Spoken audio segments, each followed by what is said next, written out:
Le déraillement d'un train de fret à Valence-Saint-Georges cette nuit a perturbé et perturbe encore le trafic ferroviaire.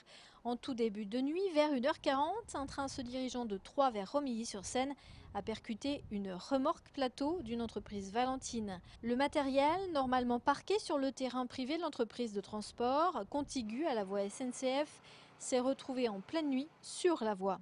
Donc apparemment, c'est une remorque qui a été déplacée. Est-ce qu'elle était par un vol, par des voleurs ou par malveillance, on ne sait pas. Donc apparemment la remorque s'est retrouvée au beau milieu du rail. Et la locomotive qui arrivait là en face a percuté la remorque et du coup elle est déraillée un peu moins que la gare.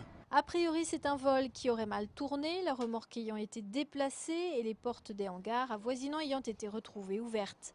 Un voisin émet une hypothèse.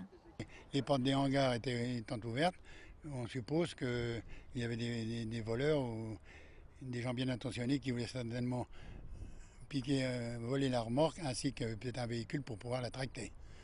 Est-ce qu'ils ont été dérangés? Est-ce qu'au moment qu'ils ont débloqué la remorque, le temps d'aller de trouver un camion pour pouvoir l'accrocher, et puis que la remorque après a glissé et s'est retrouvée au beau milieu des rails, ça, l'enquête le déterminera. Depuis cette nuit, donc, les trains sur l'axe Paris-3-Mulhouse circulent à très faible vitesse sur une seule voie. Des agents SNCF sont sur place pour réparer 150 mètres de traverse. Il faut compter de 30 minutes à 1 heure de retard. Des solutions routières ont été mises en place par la SNCF pour acheminer certains voyageurs. Le retour à la normale devrait avoir lieu très tôt demain matin.